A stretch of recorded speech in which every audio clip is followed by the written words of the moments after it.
Well, good morning, everyone. We will go ahead and get started. My name is Christy Pettis. I'm the Food Standards Manager with Natural Grocers. I'm joined today by my co-hosts, Alan Lewis and Elizabeth Bennett of Natural Grocers. So our work group session meetings focus on a dual challenge, ensuring that shoppers can trust regenerative claims and preventing brands that don't meet a minimum standard from using the term. Our goal is not to create a new seal or start a new certification.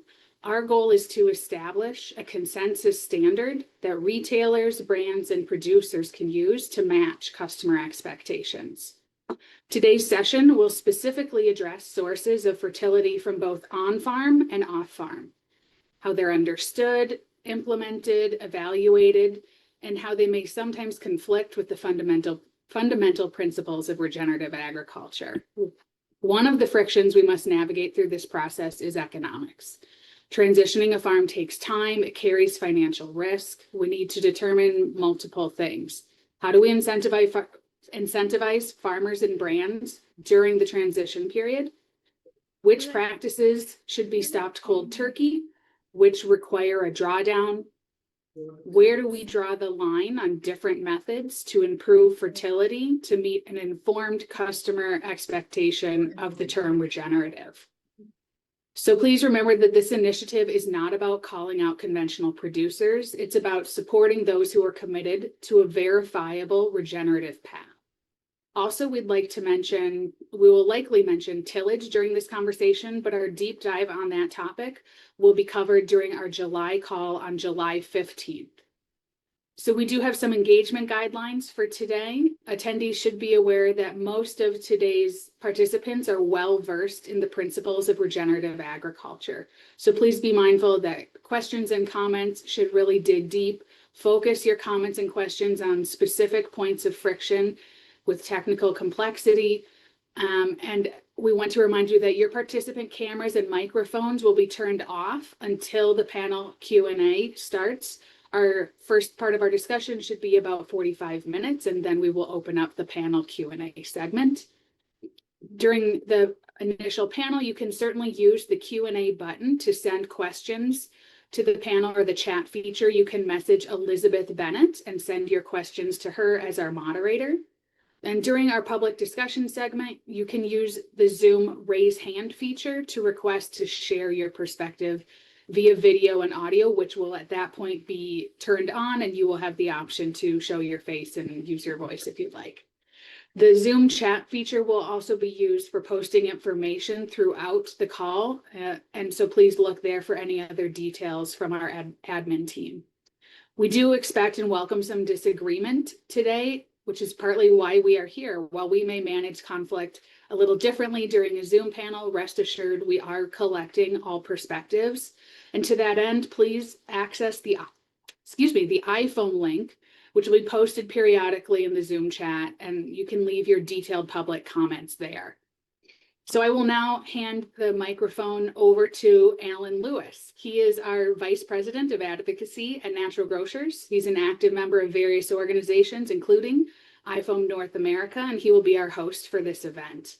Alan, take it over. Hey, thank you. Good morning, everyone. Thank you, Christy, for that good, helpful opening remarks and warm welcome. Also want to call out and thank the nonprofit International Federation of Organic Agriculture Movements. We've got a lot of background noises.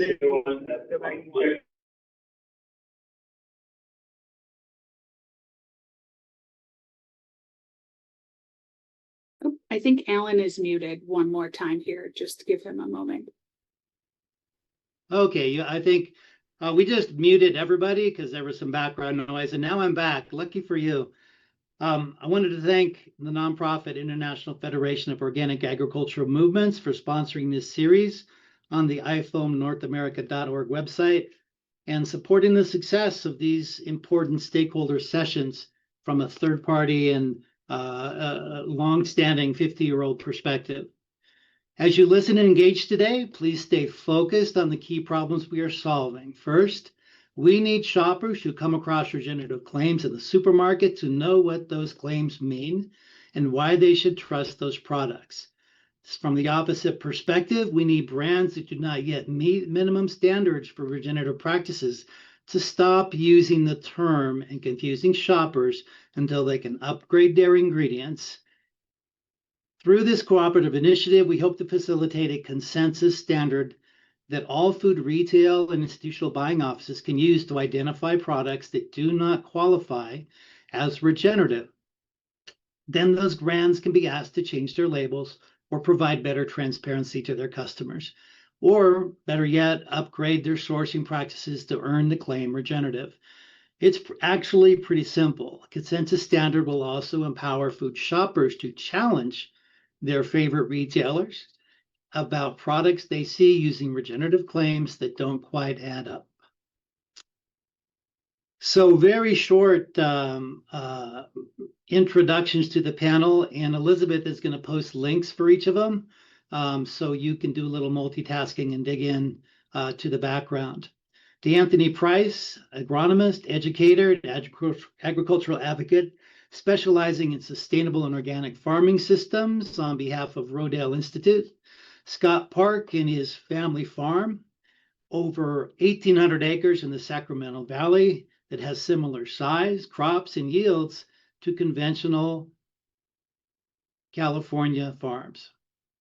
Mike Calicrate, an old friend of mine, is an independent cattle producer using dryland crops to raise cattle using an integrated system in northwestern Kansas with minimal groundwater and minimal rainfall. And that's why I invite him in here, because we're going to be talking about environmental constraints on regenerative systems.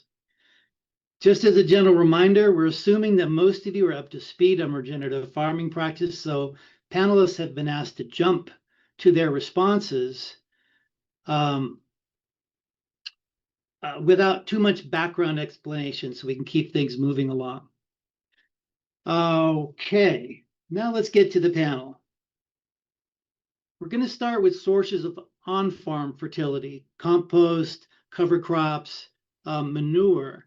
Later, we're going to talk about off-farm sources would have a particular set of challenges and problems. So just keep that in mind as we go through here. In our previous sessions, we found some agreement about synthetic fertilizers and pesticides use in regenerative systems, which was pretty much a hard no. A good system shouldn't need them. We didn't talk much about where added fertility comes from. So the title of this session is Compost, Manure, and Cover Crops. I want to start with on-farm sources of fertility, including livestock sources, first, as distinct from materials from outside sources. So Scott, you have a huge amount of experience in a relatively helpful ecology in California, and you're widely recognized as an innovator in large-scale crop production, soil fertility, crop rotation, cover crops, gentler tillage methods, balanced inputs, and I personally consider what you do to be regenerative. I know you have neighbors who are kind of sort of using the same tools but still depend on a nitrogen kicker or herbicide applications, and they'd like to call themselves regenerative too. But tell us how your overall system works and why you don't need those chemical tools anymore. Well, thank you, AP. So yeah, I've been farming for over 50 years, since 1985. So 40 some years I've been in the soil health building process. Our farm is 100% regenerative organic certified. And it's important that that's clarified, that it has no association with the term just regenerative. The regenerative organic certification is a completely different ballgame, a lot more challenging, a lot more demanding. So just don't mix the two together. They're very separate. So we grow 15 different crops. Talking about inputs, it's important to recognize that it's not just cover crops and compost manure. It's a big deal on the crop rotation and also crop residue.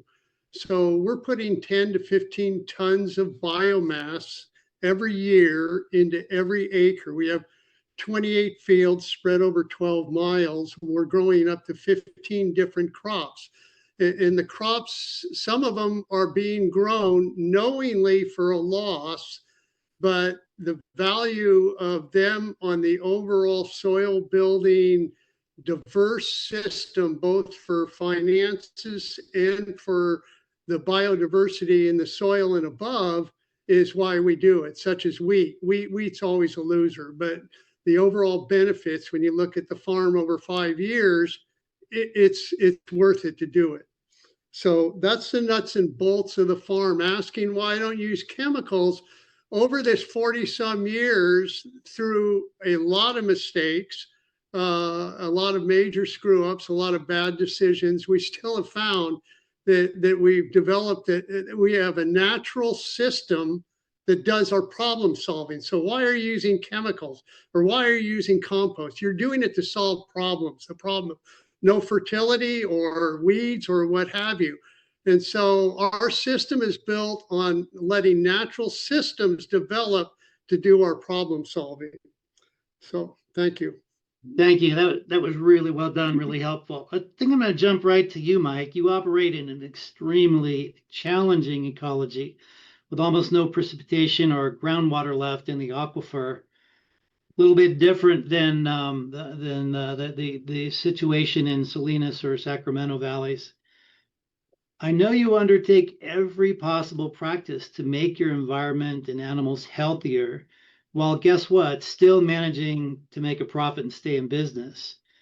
Yeah, you don't actually claim regenerative status, and that's why you're here today, because you're doing everything possible. But there are certain things in certain places, systems, time at certain times, which just prevent you grabbing that brass ring that we all want to claim is the be all end all.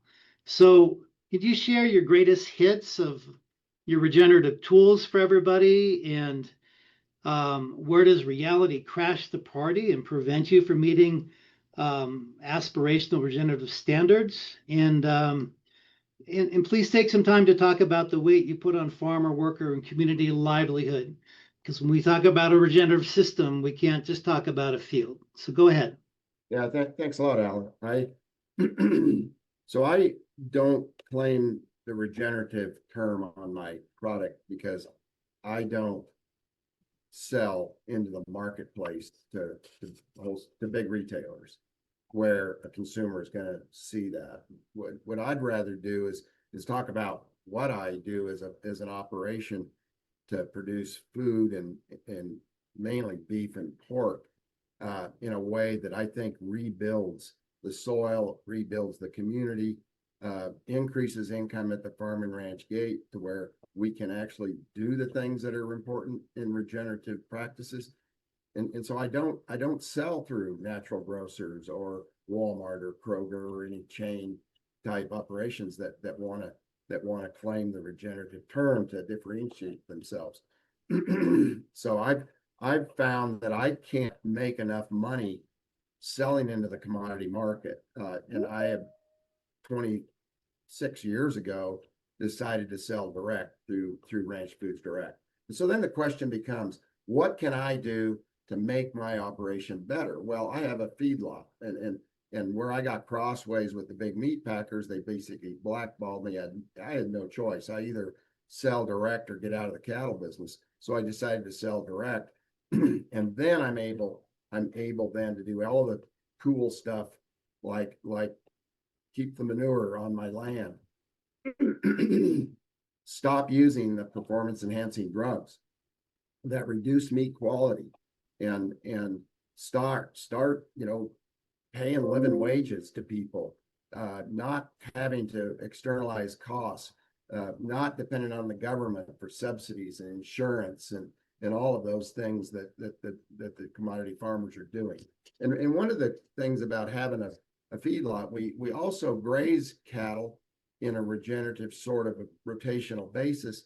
And if we run out of grass too early, that we simply go into the feedlot where they're fed a nutritious diet that keeps their plane of nutrition up to where they're gaining weight and providing us a good year-round product. So in all reality, I would say that we've got a more regenerative model than almost anyone out there that's claiming it. And of course, I think the big barrier to regenerative overall is a lack of farm gate income, or in other words, the producer's share of the consumer dollar. And if you're selling through the highly financialized processing, retail, food service distribution system, you're going to have a very, very difficult time achieving enough income to be able to do what really needs to be done. And that's So- the key. If we had an open market that accepted these products instead of excluding them, we'd have a lot more regenerative farms and regenerative food. That's right. So yeah, thanks for that. It's fascinating, and I'm glad you agreed to be here to talk about that, those constraints. We'll come back to that as well. So D'Anthony Price, man, you are busy as heck. You have all this experience with smaller farms, especially in the eastern US, which in theory are easier to qualify under organic rules and easier to call regenerative. Do you sometimes encounter uncertified farms using a mishmash of fertility inputs and practices that don't look conventional, but also don't appear to gel into a regenerative system? So this is the edge case. This is the tension place, or where, like Mike, people are moving towards better practices. But when we talk about compost and manure and cover crops and other sources of fertility, where do you see where people are succeeding and failing?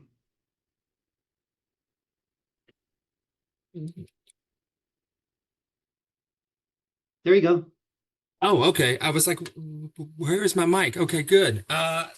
So yeah, Alan, I think that is a great question to ask. And so on my side of things, so I see a lot of farmers that are in the transitional phase where they are using regenerative practices like cover cropping and crop rotation, but are still relying on some synthetic inputs, and honestly, this is a lot more common when I am working with a lot more larger scale commercial farmers that are working to improve their soil health, but are just not at that point where they are fully transitioning away from conventional fertility and programs. And so with that being said, I think it is important to meet farmers where they are at. And so the goal is to support farming systems that are improving soil health and biodiversity, while also decreasing the amount of non-organic practices. Because when you look at it, regenerative agriculture is a journey, and so every farm is at a different stage in that journey per se. Thank you. This is a trick question that all of you were warned about. I'd like you, D'Anthony, to give Mike some advice about what's next for him.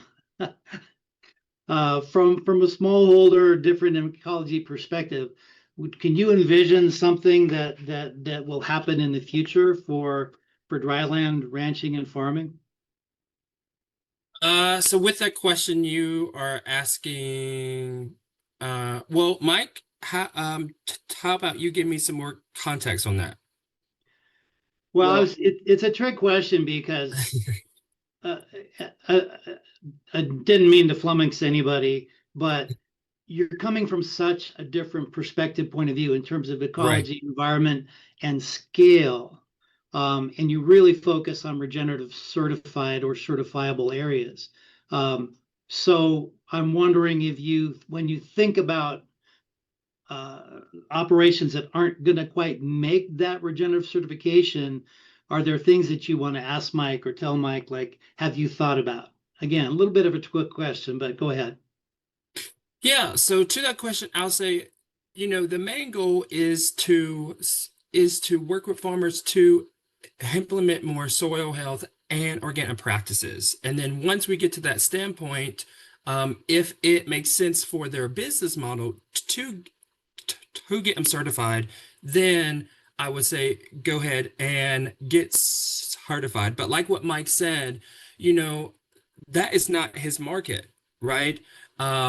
Because his goal is to create a living, working, and farming system that overall takes care of itself.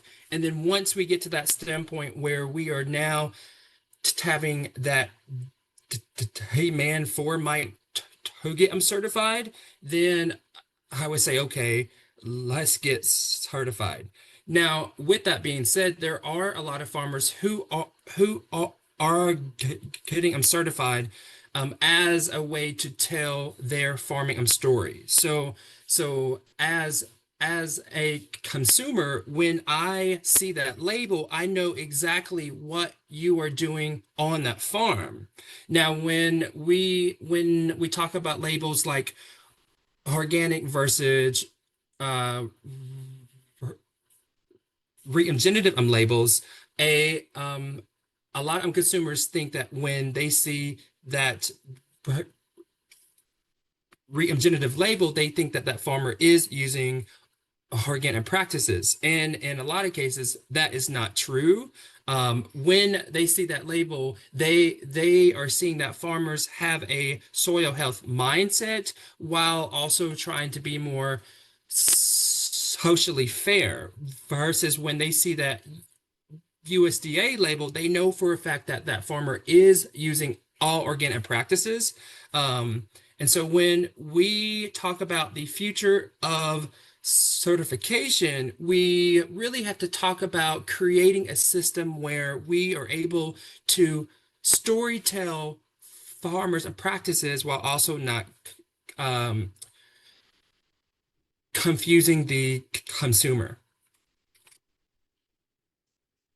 Yeah, thanks for landing that so perfectly. Scott, I think I'd like you to chime in about your neighborhood farms or the farms in the valley that really aren't trying, but occasionally they're using regenerative practices in compost or green manure or other practices, but they really aren't aiming towards a regenerative system. They're just using, and this is a segue to the off-farm inputs question, but what's happening in the farmers' minds where you are, where regenerative might get a price premium and there's lots of benefits to it, but most people are not even thinking or talking about making a move. Yeah, your last sentence is the one that's accurate. Yeah, in this, I can only speak for Northern California. It's really clearly split organic, conventional. There aren't, farmers are either farming conventionally or they're farming organically. And in the regenerative term and use is different ballgame than what you're having experience in the Midwest or the South or what have you. The farmers are riding pretty hard. The commodities, or they're dealing a lot in fresh market. But yeah, the regenerative doesn't have real strong wings in our area. It is what it is. They're not people that are sort of working an angle to an advantage at this time. Like there's example is almond growers in the good days when the almond prices were high, they were putting a lot of compost on their trees because they had a lot of money that they could do it. They're not doing as much now, but during that time they weren't claiming regenerative. So I can't really say that's happening here. Yeah, I think it's important for everyone to realize that as much as we hope for momentum. In a lot of places, the market is preventing momentum from developing. This is for everybody just to chime in on. We're going to do a quote from Yoda, of course, who said, "Do or don't do, there is no try." But where does trying to be more regenerative, Mike, Scott's neighbors, the small farms that DeAnthony works with that aren't quite certified yet, where does that turn into a discipline and provable practice? It starts to deserve the name, or at least deserve proper recognition for better practices. What uses of compost, livestock, cover cropping show a true commitment and ability, and which do you feel are just a little bit of window dressing?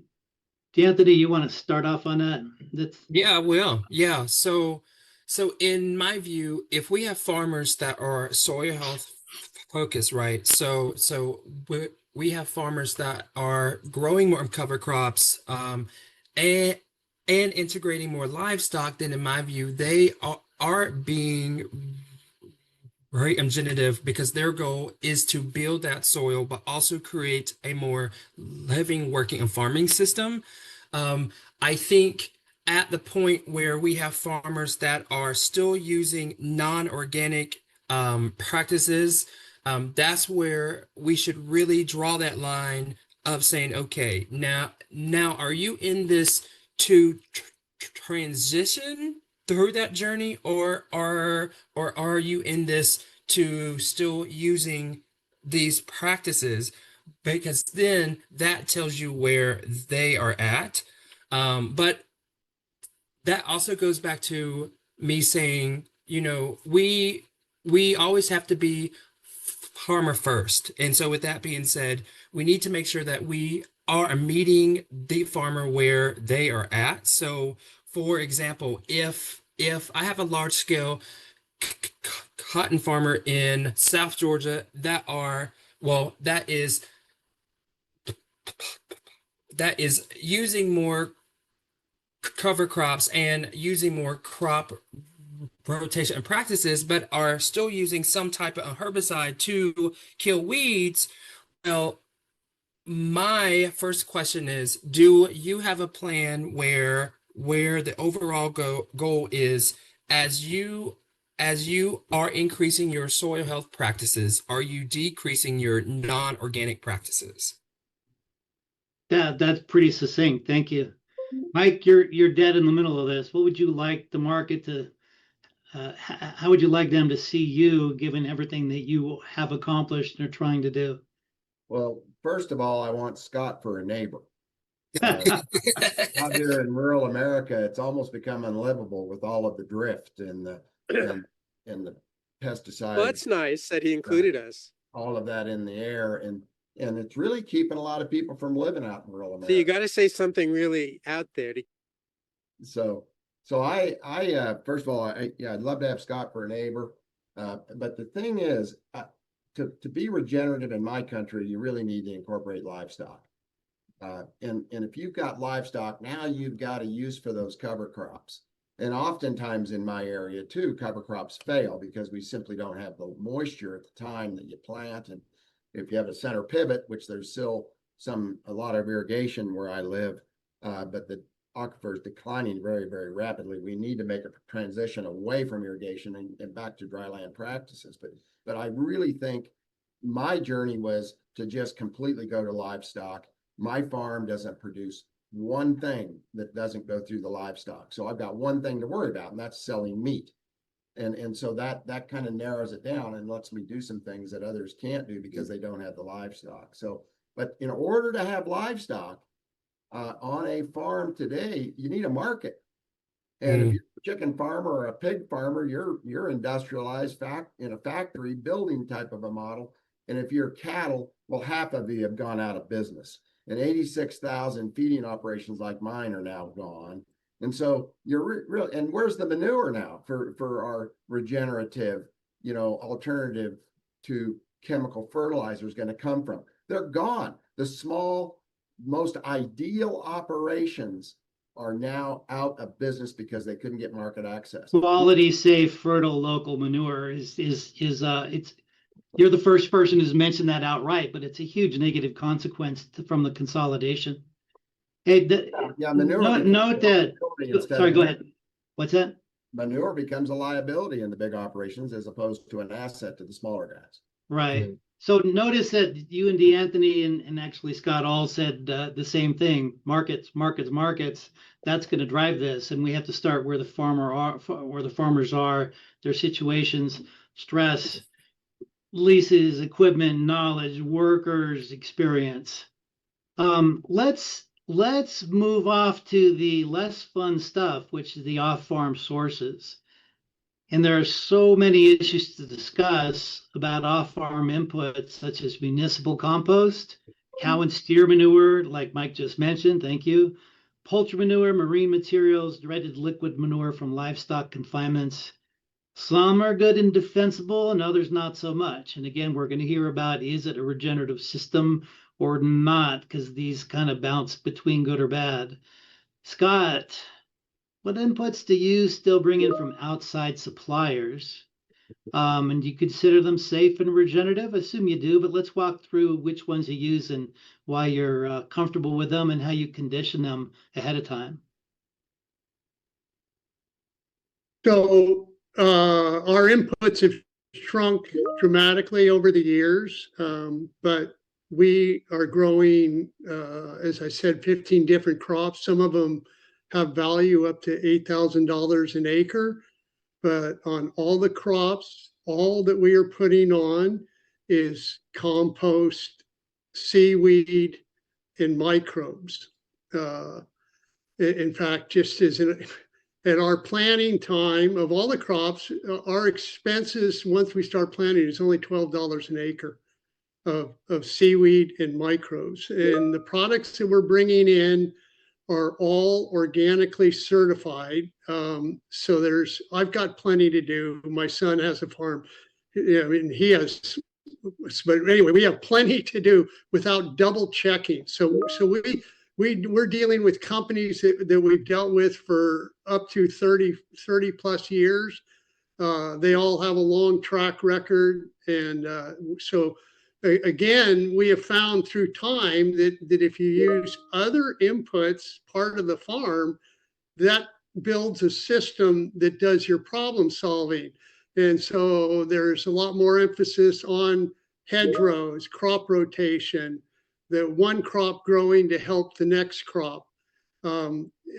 Methods such as that of a whole complete system, as you were asking before, like how do you tell if a farmer is really, if their heart's in it, are they truly doing regenerative or they're not doing regenerative? To me, is if you put on token compost to get some premium or money from a grant, and then you do all your other practices, better than not, but certainly you couldn't claim anything called regenerative. So yeah, I feel really good about our inputs. Each of the inputs has an importance in that we've shrunk it down, and I don't question the integrity of the people that have been supplying us because they've been doing it a long time and they do it well. Thank you. Hey, Mike, you're going to be up next, but I just want to caution everyone. I live in Boulder County, and there's a tremendous push to collect organic matter from households, lawn waste and whatnot, food waste. It's unusable for farmers. It just sits there in huge mountains because of persistent herbicides in particular and pesticides that are still allowed to be used in landscaping and yard use and whatnot. It's a tremendous problem across the country what to do with municipal waste that, garbage in, garbage out. Now, Mike, you've got a special point of view here on manure. Manure ain't manure. And I know you've got this great operation. You've got that wide open feed lot and really quality feed, and those animals aren't there for very long. But you also are really careful, as you mentioned, about pharmaceutical, hormone, antibiotic treatments because that ends up in manure.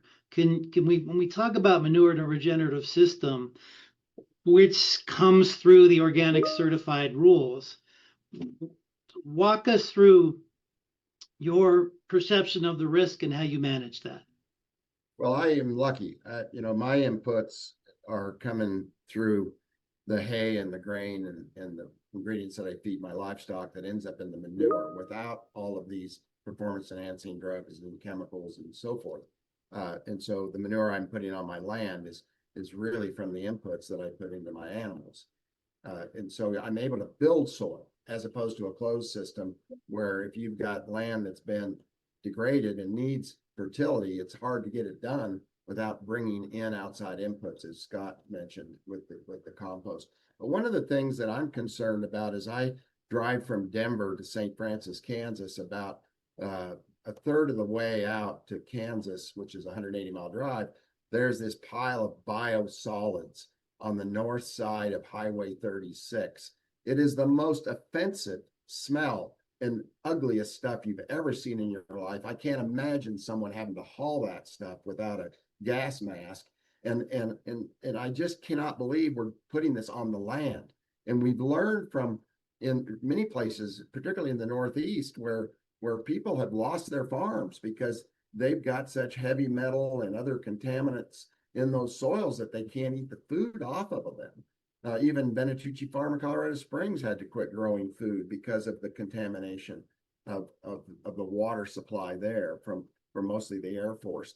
But on the other hand, we've got the big feedlots, the highly concentrated feedlots that have taken the place of many of the small, better operators across the country that, I mean, they don't hold back. They feed everything you can possibly feed to get animals to grow faster. All of the GMO crops, the Roundup, and all of those things that go into that manure. And then all they got to do is compost it, and they can sell it as organic. And it's absolutely, I don't understand how that works. But it's a powerful lobby, and they've been able to get it done. So now we have feedlots that manure has become the biggest liability we've ever seen, and they're hauling up to 200 miles to get rid of the stuff. And so I just think we have to really take a look at where manure is coming from and consider that in our decisions about soil health. Yeah, thank you. Now, D'Anthony, let's get you unmuted. You're all about integrating livestock on regenerative organic farms. That way, you're not collecting manure into big piles. It actually ends up in decays on site, or it's a manageable composting process incorporated with other methods. Talk to us about how you would view the best practices when the manure is coming from the livestock and all the other things the livestock are doing for the land and the soil. Yeah, so a lot of the farmers that I work with integrate livestock in some way. And with that being said, it looks different per farm. So for example, yesterday I was at a 9-acre farm in Macon, Georgia. And a part of her farming system is she has ducks and donkeys. Well, so the donkeys are a great source of pasture management and manure, and then also for the ducks. Or last week, I was at a 12-acre farm in South Fulton, and she has goats. Well, she uses goats mainly for land clearing, because we all know that goats eat everything, right? So with that being said, livestock integration is a great way to promote more biodiversity on the farm, whether it is through soil health or whether it is through pasture management.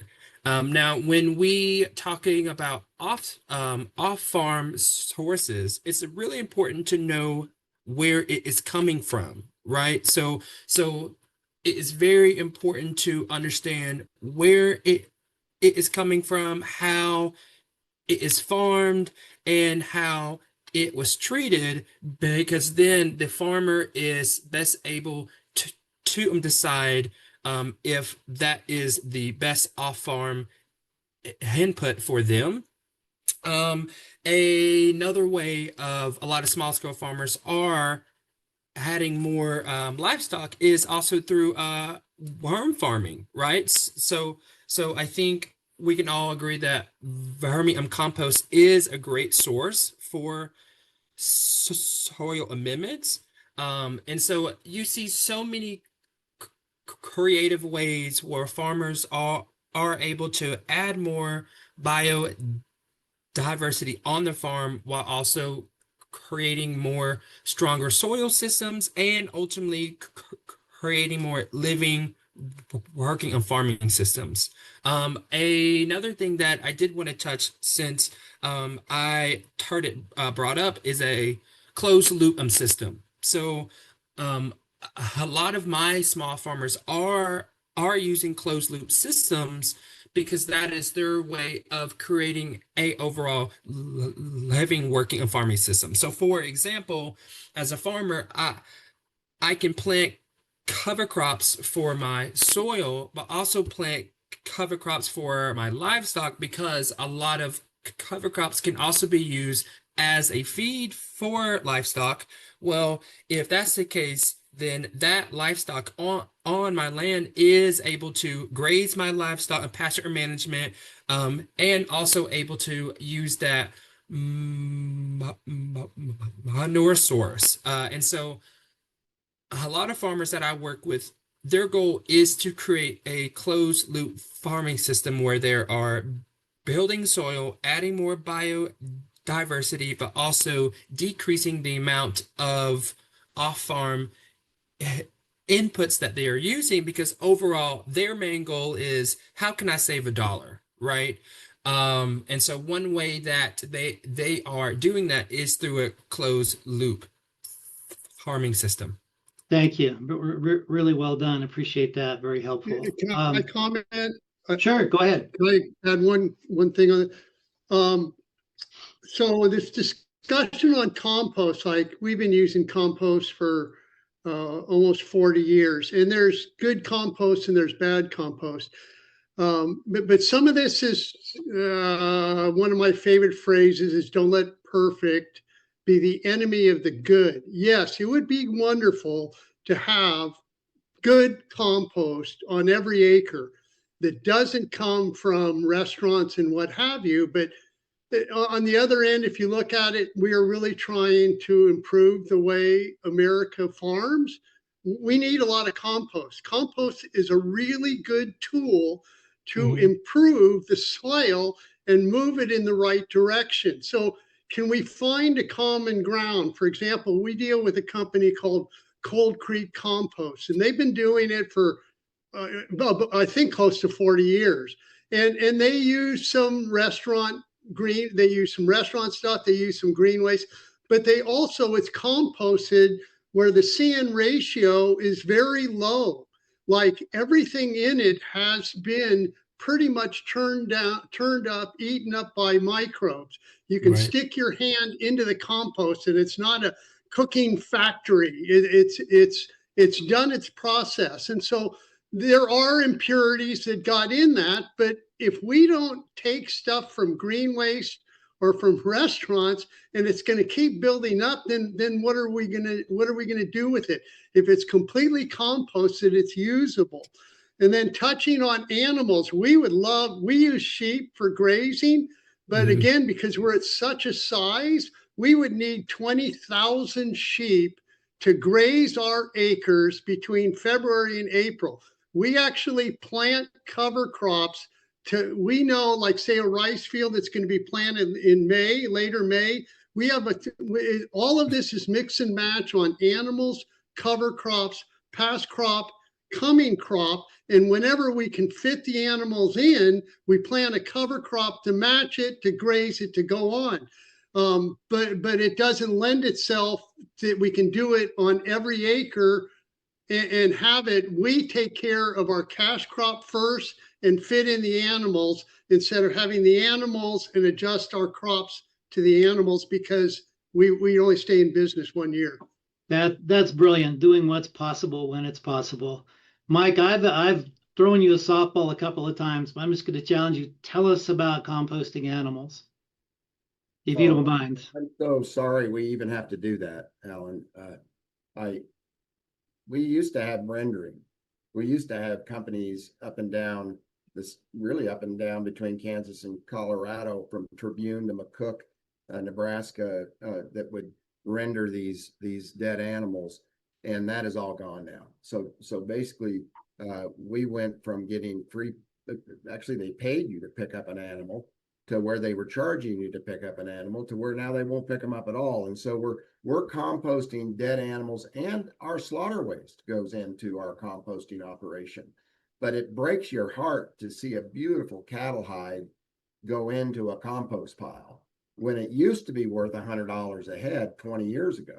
And so this is a real problem for small plants, having to dispose of their slaughter waste and dead animals. Right now in Wyoming, for the most part, you're going into landfills and having to pay for that. But in my operation, where I have a cattle feeding operation, I've also got the Kansas Department of Health and Environment approvals for handling waste. And if you can consider slaughter waste or dead animals as agricultural waste, then we can get the approval to do that composting on farm. But we also need to be careful where that compost occurs. The runoff needs to be captured properly and in a good nutrient management plan. So yeah, we have to compost dead animals. In fact, our neighbors from time to time bring us an animal, and that turns into soil fertility at some point. There's a number of operators, like Will Harris comes to mind, trying to get the hides, the bones, the specialty organs, all of that into the market, and it's tough. But I think when all of us think about evangelizing regenerative, recycled agriculture, we need to deal with this issue of keeping this demand alive, so that farmers have an incentive, and bluntly, farmers can stay in business, right? Alan, I do have some questions. Yeah, go ahead. So, this is a little bit of a rewind to earlier in our conversation, but Hans Herren did say that he appreciated D'Anthony's comments on regenerative being sort of a transition step toward organic. And he said that he feels the emphasis on regenerative in the end is part of what confuses consumers. So when they finally start to understand what organic is, it then adds to that confusion. And he asked, should we emphasize organic agriculture and use regenerative as a step toward organic agriculture? Yes, I think so. I think it is a great way to meet farmers where they are at, because a lot of farmers are not able to just, well, I'll say most farmers are not able to just transition overnight. So whether it is because of knowledge or whether it is because of price, right? So for example, I used to always say, I don't understand why all farmers are not planting cover crops. Well, now as a farmer, I know why, because that is another off-farm input that I have to pay for, right? And I think we can all agree here as farmers that the cost of agricultural inputs are just sky high right now. And so I think regenerative agriculture can be viewed as a transition period for farmers to go organic, because the goal is, over time, the more soil health practices that I am implementing on my farm, then the less off-farm inputs, whether it is organic or non-organic, that I have to use. So the more cover crops that I am planting for my soil health, right? So whether it is for fertility or whether it is for organic matter, then over time I am not having to buy a lot of fertilizer, because my cover crop over time is breaking down and adding that all back to the soil. And so I love that viewpoint of regenerative agriculture can be a way to transition more farmers to being organic, and to a point where I think the end point should be farmers should be regenerative organic, meaning not only are they using organic inputs, but they're also building soil. And I say that because unfortunately we do have farms that are certified organic that are using uh, organic inputs, but if you go look at their soil, it's dead, right? And so I think the ultimate goal is we have a farming system that is not only building soil, but also using organic practices. So it's interesting. I occasionally learn something, right? You know, somebody sneaks something into my head. But we typically think of conventional to organic to regenerative. And what you're saying, DeAnthony, and I think the questioner is right, is that accumulation of basic good regenerative practices becomes an organic certifiable system and then becomes something even bigger through a certified regenerative system, if that's what a farmer chooses. And Right. sometimes we look at this as an all or nothing, or there's this hard set of steps. Does that resonate with you, Scott? Yeah, and I think for people that haven't been in the trenches, transitioning ground to organic, because I've brought in 37 fields over the years. But there's a big player here, and that's the soil, the microbes. Okay, they're not used to getting natural food. They're used to getting aqua, UN32, ammonia sulfate. So part of the transition, whether you want to be organic and you switch everything in 1 year to organic, one, it takes 3 years for certification. And two, it truly does take, for me transitioning in all these fields all over many miles anyway, is the soil's not ready. It doesn't matter. You can pour in, you can spend money like there's no tomorrow. And if the soil microbial life is basically flat, it's not going to impact. So not only do you have you're putting a bunch of money into something, you're going to get lower yields and you're not going to get paid the premium, which brings in the last point of a transition is capital. You need working capital to absorb the 3 years as you're training the microbes that from now on, you're on a different diet. The real source of fertility is the microbes in the healthy soil, right? We That's talk about these proxies, but that's where it hits, where it really matters. We're going to do a lightning round of some simple no or no questions in a second, but I'm taking my host privileges here to say, let's talk about hog farms and hog manure. And just to cue people in, they're notorious for collecting urine and feces in lagoons or cisterns underneath these massive barns, and then eventually pumping it out to spray back onto cropland and pasture land as a so-called soil amendment. And because it could be turned into feed or forage or food crops, I just want to, if you guys have a strong feeling about whether this practice has any place in a regenerative system when that hog manure is from a conventional hog confinement with all sorts of pharmaceutical treatments, plus genetic modification, plus fetid lagoons. I mean, I'm open to being told get over it, but any thoughts here? I'll hit that. Thanks. I look at North Carolina and that hurricane, and why in the world do we build these hog factories in flood zones and in high rainfall areas, only to have it discharging into the rivers and polluting a lot of the country, making those communities unlivable? What's that got to do with regenerative? I mean, when we consider your regenerative, I think you got to be talking about a sustainable farm income in communities that are sustainable as well and livable as well. And so I just think the hog manure out of these highly concentrated facilities that are, as you just said, full of everything you can imagine going on the land is certainly not what I would view as a regenerative practice.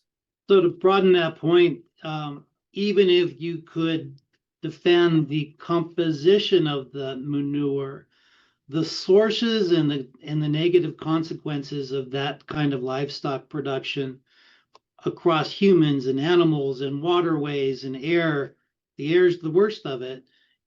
That's part of a regenerative system. We don't get to step out and say, well, but what comes out of this conventional stream is okay to use. And I think that's something we really need to pay attention to. Anyone want to follow on that, or did you? Is that enough? Okay. I've got some lightning round questions. This is not yes or no. This is no or no. Okay, who's ready? Let's start with, can a regenerative system use compost made with treated municipal sewage waste? No or no? So for USDA organic, no. Would you, in a regenerative system, if you saw one of your farms taking solid sewage waste away from the city and attempting to reuse it as a source of fertility, or composting with something else? I mean, any thoughts on that? Any feelings about it? Well, I think it's a terrible practice, and a lot of the reason it's even being done is because farmers are so broke that they're having, they need the income. They may be getting paid something to dispose of that waste, and then to suggest that it's going to become soil that produces our food is pretty offensive. I have a question. Yeah, go ahead. My as a follow-up, my father is a civil engineer and ran the water reclamation plant in our city, and they did that practice where it was sold to farmers nearby. My devil's advocate question is, what would be a better use for that waste product that all cities are going to have? And maybe we don't know all of that answer, but I'm curious if anybody would have a suggestion of what would be a better suggestion to the cities of what I'll to do give with you that. the short answer, which is toxins in, toxins out. The technology used to treat that waste, put some chlorine, and they use salmonella and E. coli as a proxy for all the pathogens, all of the pharmaceutical residues, genetic material, pesticides, everything that you flush down the toilet or often that goes down the drain ends up in that sludge or liquid biosolids. And until we fix what goes in, it's one of the two things that originally organic was able to keep out: biosolids and irradiated seeds. So that's why it's a no or no question, because in the larger system we have to fix the inputs. Right now, most of that goes into landfills. We're reburying it for a future generation. Any follow up on that? Or are we good? Next no or no question. At harvest time, or when using cover crops or interplanting, should a regenerative farmer use an herbicide to terminate the cover crop or the crop prior to harvest? I'm going to say no. Good answer, but tell why. Well, first and foremost, if the end goal for that farmer is to get USDA organic certified or regenerative organic certified, then that is not allowed at all. Now, if we go back to the statement earlier of saying regenerative agriculture is a transition period, that I could possibly see a farmer using it in the beginning, but the more that they are using these practices, then no. And so I think the end goal is no. And there are other methods within a regenerative system that actually Agreed. that are well known, well established, proven, especially with Rodale and the roller Crimping. all of that. Yeah. So and the desiccant on food and feed crops, no good comes of that. We understand the economics, but let's do another no and no here, okay? Several companies are now selling proprietary synthetic bioengineered inoculants, proprietary GMO microbes they claim will boost soil function. Is there a place for this in regenerative systems, Scott? Are you buying synthetic microbes? Yeah, you want to take a guess on my stand on that fertility? one? Yeah, and some of this is I think just it's no. you're just seeking a shortcut. all of that in our farm, I can give you a good example, is we used to put on every seed treatment possible and everything we were planting. And once we started going organic, and then we were dropping the seed treatment, and honestly, it's like 10 years later, we went, whoa, hey, we're not using any seed treatment.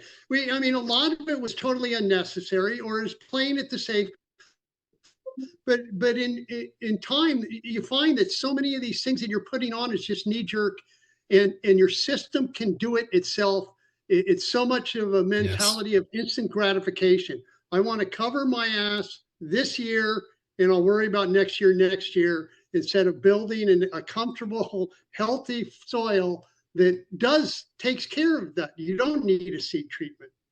Right. Since that gene editing isn't technically describable as GMO, thanks to the USDA, a lot of farmers are using those special proprietary microbes, not realizing that they've been gene edited. The language around that is really fuzzy. I got a last one. It's not really a no or no, but I want everyone to start thinking about this. There's a company called Ancient Organics. It's selling an inoculant of naturally occurring microbes. In other words, one of the tens of millions of microbes that have been on the planet naturally for forever. They help break down glyphosate and AMPA in the soil. Now, are you open to this? Because it sounds good, but is there a feedback loop where it allows people to justify using glyphosate in the first place? Because now they can remediate it. Any first thoughts? Yeah, I think your point's good that it gives it an okay to use glyphosate. And the other thing is, what else is it breaking down? You know, I mean, maybe it's impacting a comfortable microbial system that's running well, but now this has set it all out of balance. So the correctiveness, and I don't know how long glyphosate lasts in the soil. Just had an interesting thing happen with a neighbor of mine who was trying to plant pumpkins, and they went in and checked for DDT, and it had gone back 36 years before the last time DDT was put on this field. They could find it. Just as a little interesting note on chemicals. We're about to move to Elizabeth and the Q&A that's stacking up. Christy, you had a particular question you wanted to ask at the end here. Did you want to just jump in and ask that question, or? Yeah. I've written several questions, but one that I will ask that again, to play devil's advocate, part of what we're here to do is have some intentionally uncomfortable conversations, but geared towards solutions, geared towards trying to dig into these problems in a meaningful way to, again, for us as a retailer, keep coming back to this setting a minimum standard of how do we in a retail buying office vet these claims and what questions do we need to be asking of vendors and products that are making them. So one question I have is, some regenerative systems and some certifications only really measure outcomes, not inputs or practices. How do we evaluate a farm that maybe uses CAFO manure versus a farm that has integrated animals on their cropland and uses cover crops? If they both have positive, measurable outcomes, can they both make a regenerative claim on their product? The product that would, in theory, in this example, be sold to, presented to natural grocers as a product to sell. The shopper is going to see the same claim on different products, is Christy's point. So Yeah. where are we confusing people and not moving regenerative forward when there are multiple different practices, but the same soil health measurement outcome? That is a tough one. I'm not answering. Anybody? Well, if you're going to talk about CAFOs, you've got to have some further definition, because anything that's combined is essentially a CAFO. And so, I'm saying that the more industrial an operation is, the bigger they are, whether they're a factory farm like hogs and poultry and much of the bigger cattle operations, I think you've got to take a closer look at it. A farmer feeder that's out there feeding his crops from his own farm and putting the manure back on the soil, is the circular system I'm looking for. That's what I want to see is. And let me double down on that on Mike's behalf, because I've been to his operations, and a regenerative farmer, DeAnthony Scott, if you saw what Mike was doing, even though there are I think 6 small feedlots, they're not crowded, they're clean, happy, healthy animals not being treated for disease because they're not diseased. That's related to Christie's question. Okay, everybody has feedlots, except feedlots can be a really important part of a system in certain instances. Anthony, do you want to chime in on this sources versus soil outcomes?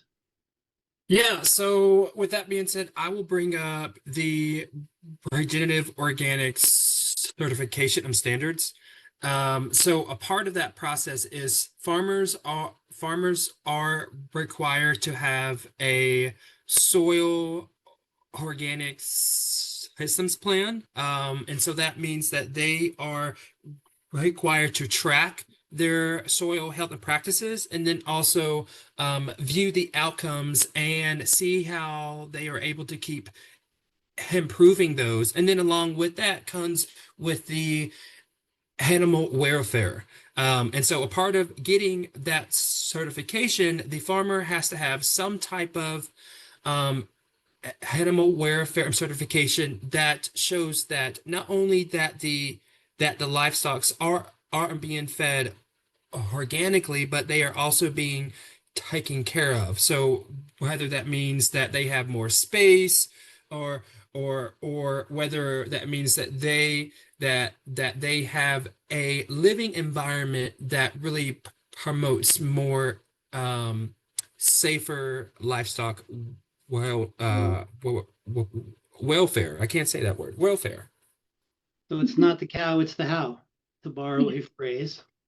So, Hey, I'm going to turn this over to Elizabeth now for Q&A and hand raising as needed, and I will try to be quiet unless someone asks me a question. Hopefully you don't. So go ahead, Elizabeth.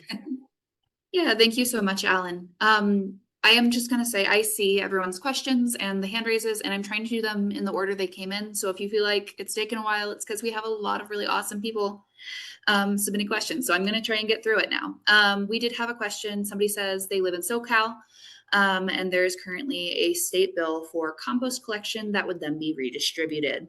They said this conversation is a concern because all market farms that they chat with are using OMRI certified compost because it is the most cost efficient. Do the farmers on our panel think that the horse manure from adjacent farms is a better option for us to use to compost ourselves? Or what questions should we be asking to assess that manure?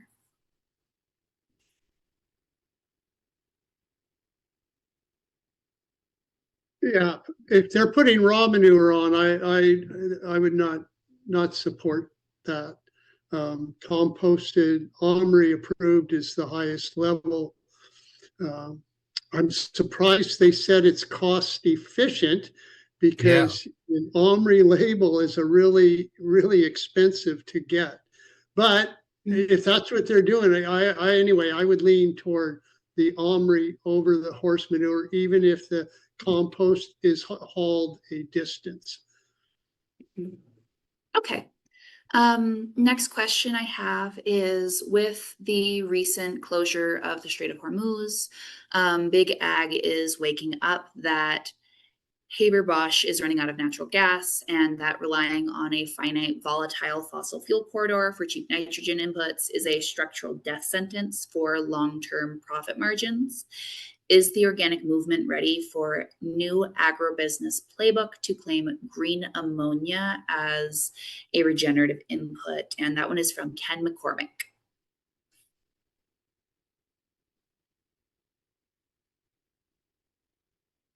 I mean, Ken McCormick can answer that better than anybody, but I will tell you that if y'all haven't revisited the Haber-Bosch process and understood how ridiculously inefficient it is to create synthetic nitrogen that way, that's its own demise.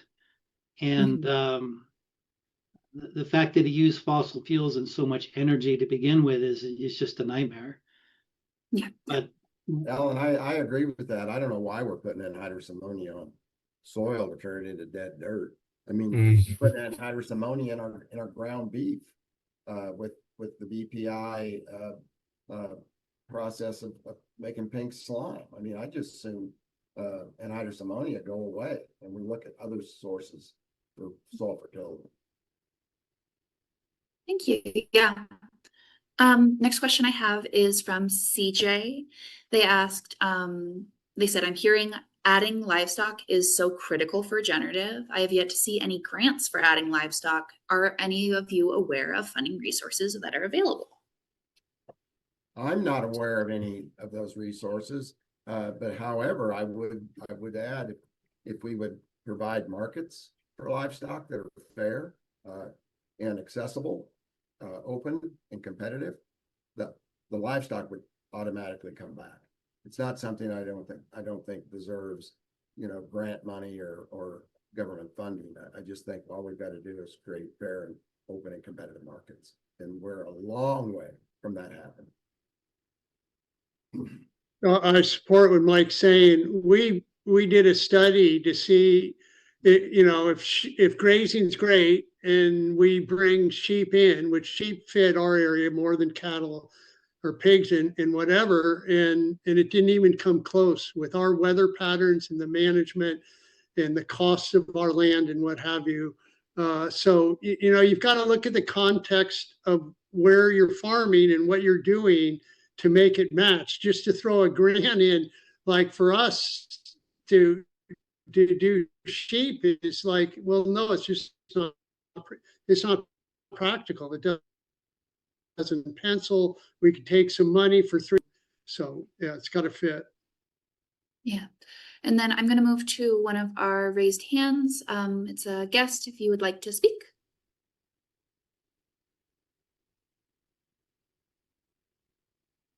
Are you still on? Who are you calling on?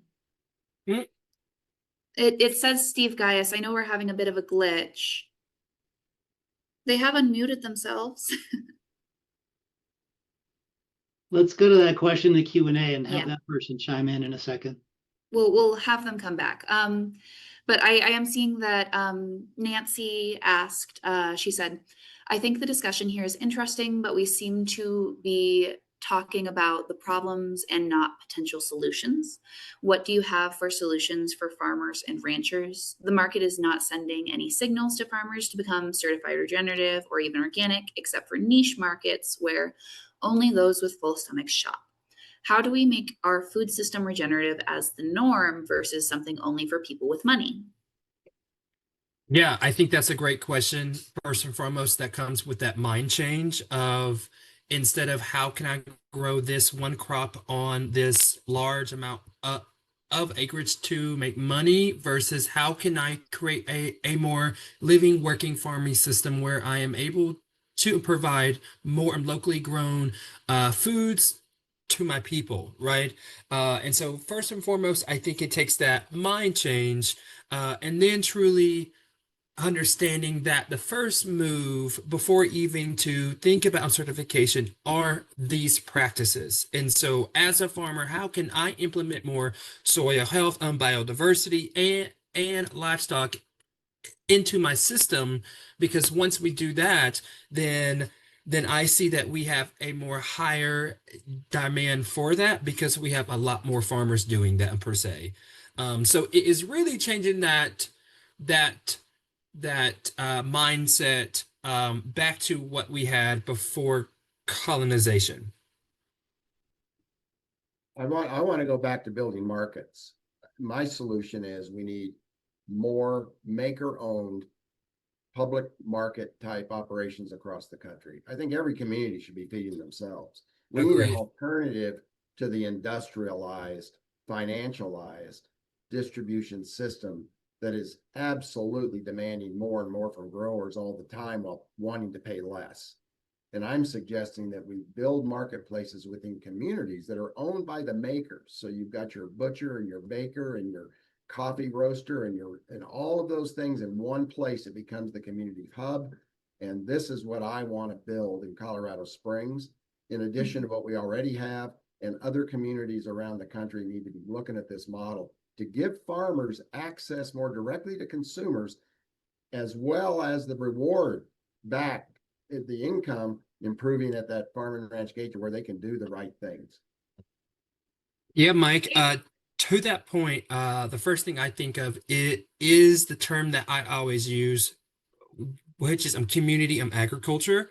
And so in my view, that is a food system where we put the farmer in the middle and truly use that way to build communities. So meaning everyone deserves to know where their food comes from, who is growing it, how it is processed, and then how it gets to the table, but also truly showing folks that we all play a part in our food system, whether as a farmer, whether as a chef, or whether as a local business who is selling byproducts from that farmer.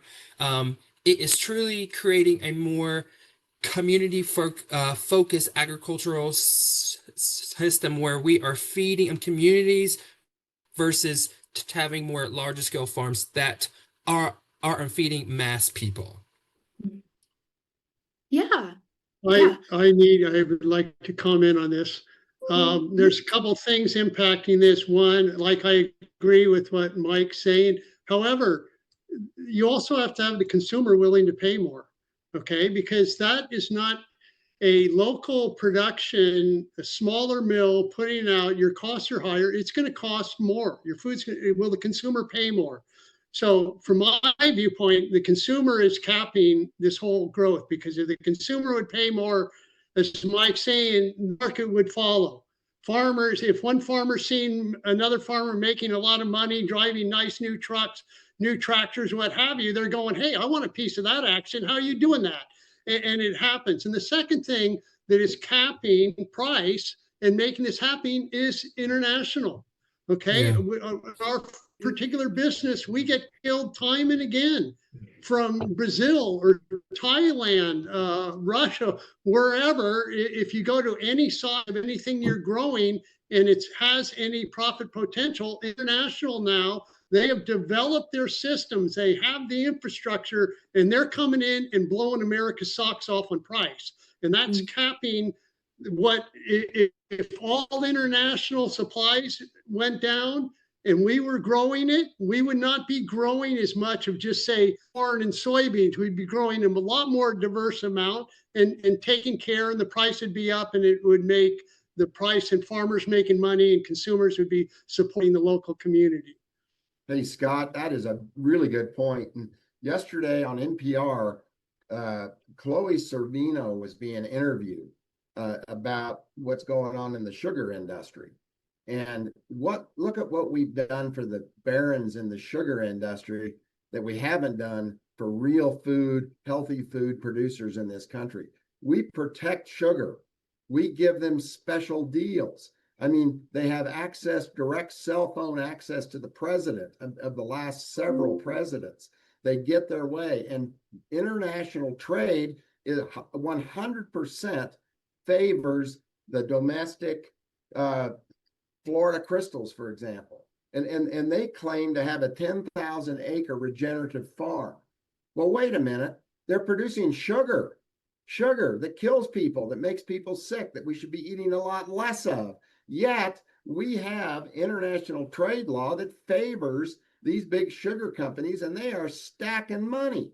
And yet a beef producer in this country, a cattle producer, is dealing with all of this stuff coming in from Brazil and Argentina and Australia and everywhere else in the world. And they're creating a hamburger ground beef product that is half the cost of production of a whole animal butcher producing ground beef from domestic animals. So there's a lot we could do with around trade and that.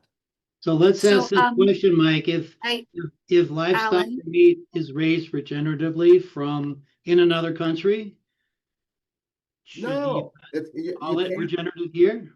No, you cannot have anything coming into this country below the cost of production of a domestic producer. without sacrificing food security. Back to you, Elizabeth. Sorry.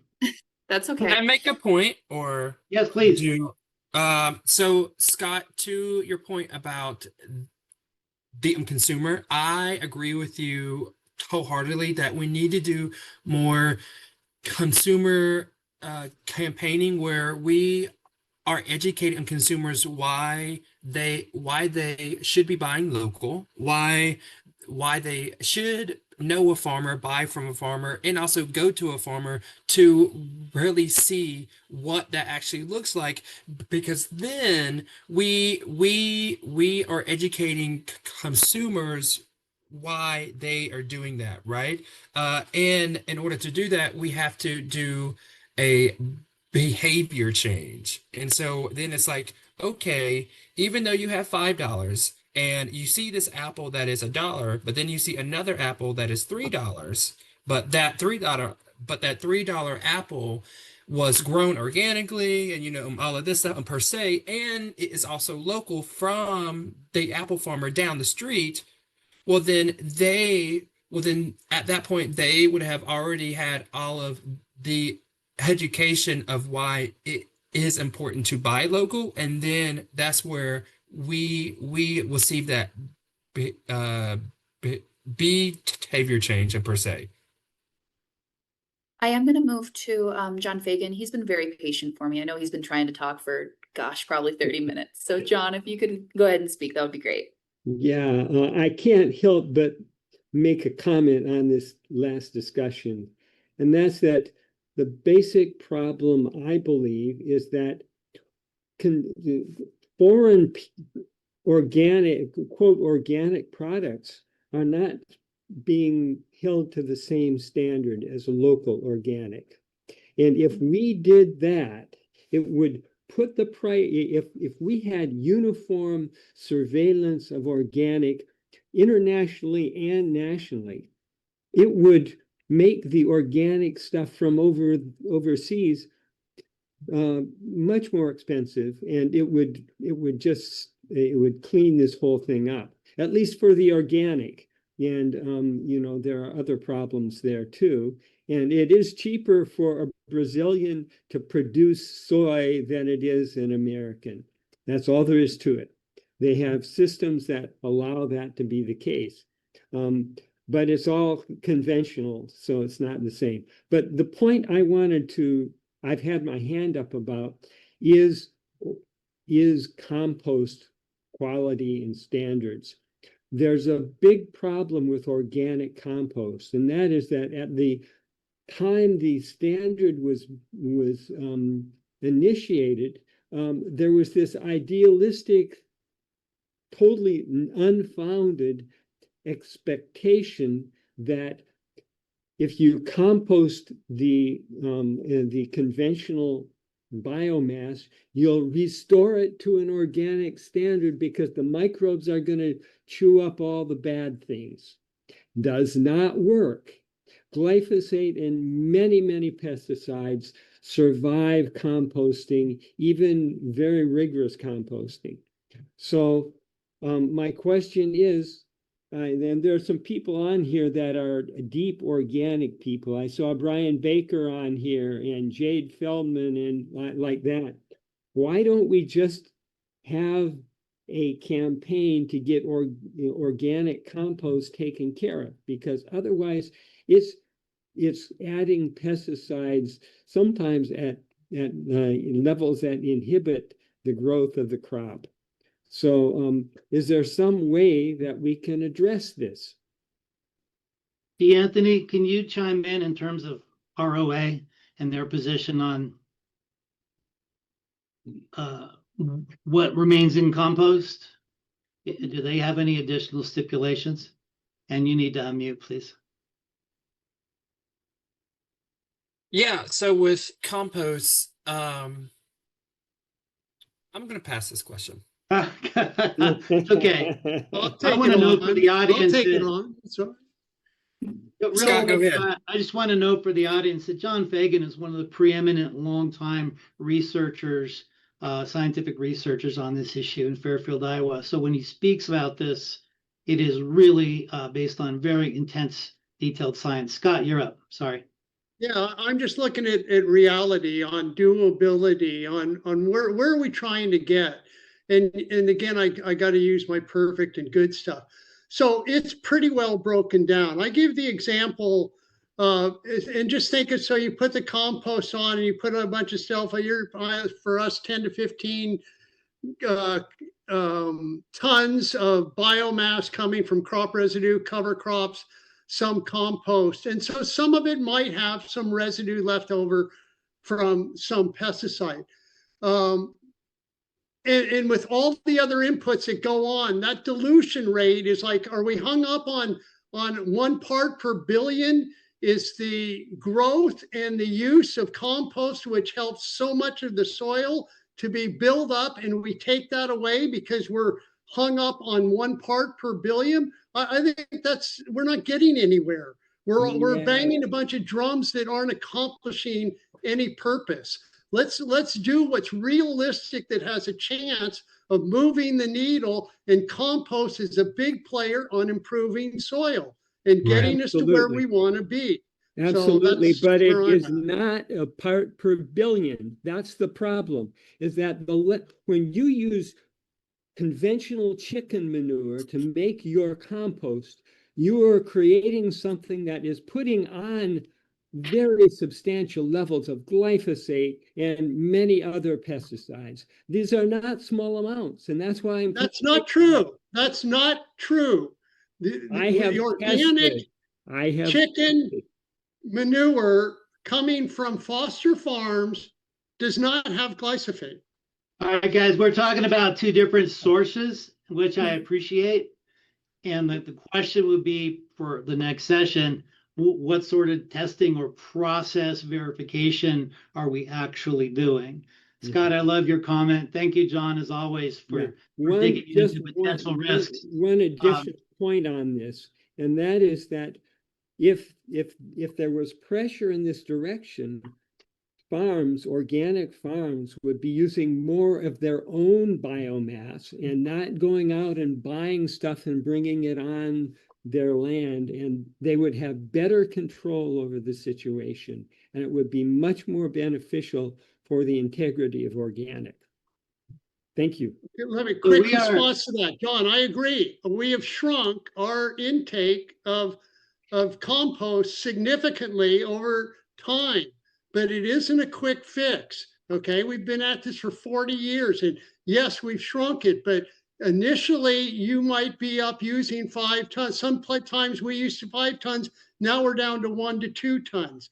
Okay, or none, depending. But it's a process, and it's not that you can just in 1 year, 2 years, you clean and yeah, you're on your way. You've got to keep feeding the soil. Some crops we're growing, we're not adding biomass. Compost, like a green waste compost, is a good way to feed the system to keep the microbes going. All right, guys. I appreciate. Yeah, I appreciate all of this conversation, but we have a lot more questions. I am going to note we're getting close to the end of this meeting technically, and if your question is not addressed, we really strongly encourage you to go to the iPhone website, go ahead and write it down. Please feel free to come to future sessions. I see that a lot of these actually could apply to other topics when we do those deep dives, and we really appreciate all of the interaction from everyone. But I am going to move over to Brian Baker, who had asked about what the thought process from our panelists are on the IOAS certification. That's the International Organic Accreditation Service, which is a daughter organization of IFOAM, and it is specifically designed to accredit certifiers, meaning that it is a parent cert creating baby certs.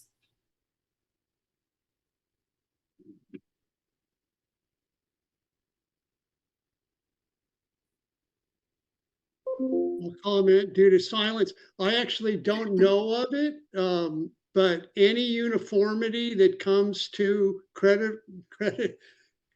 getting certification, I support. But there's also, as long as it's context. For example, Mike's farm might be as good a farm with his intent of what he's trying to do with what he has to work with, and how does that get factored into certification? So the context of where you are and what you're doing sometimes is really hard to fall into the uniformity of certification. Thank you so much. I also saw, I've lost it in my chat, a question on biochar for Scott Park.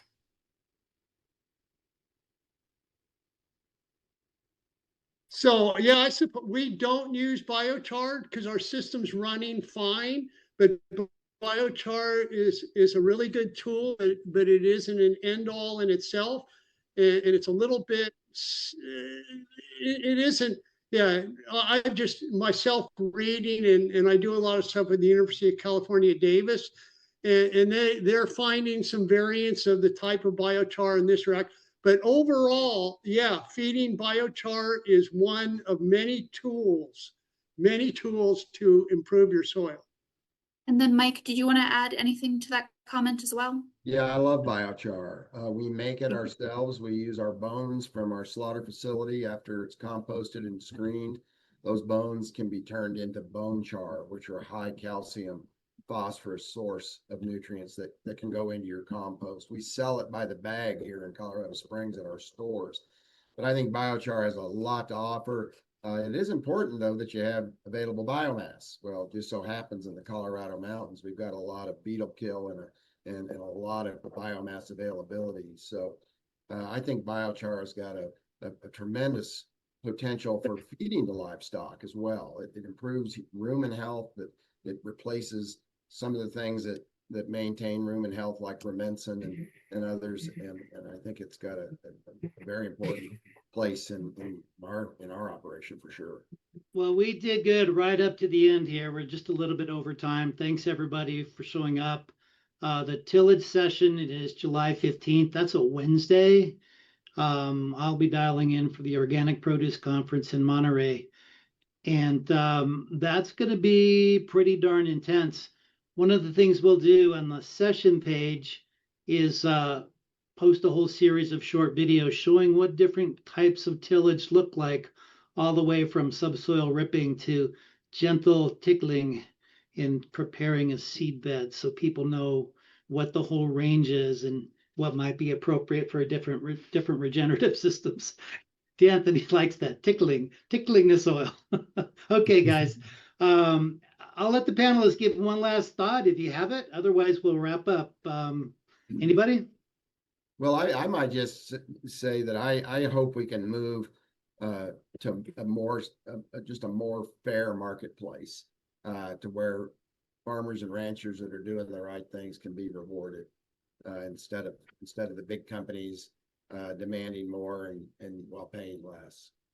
Thank you. Appreciate being on this panel. Scott? I'm giving D'Anthony the last word. Yeah, thanks for inviting me to be on the panel. I think these discussions are valuable just because of what you're trying to achieve, of some back and forth, and there isn't exactly one answer to anything, and understanding all the forces that are impacting the way we farm. So thank you. Thank you. D'Anthony, wrap it up. Yeah. First and foremost, I want to thank you all for your time to allow me to come share my knowledge. I think forums like this are very important because we are able to not only learn from each other, but also share with each other. Here at Rodale, we truly believe that when you are creating healthy soil, you are creating healthy people. And when you have healthy people, you have a overall peaceful world. And so I truly believe that all of the work that we are doing here is overall creating a more peaceful world. So thank you so much. Beautiful. Thank you for that. Thanks, everybody. Peace out.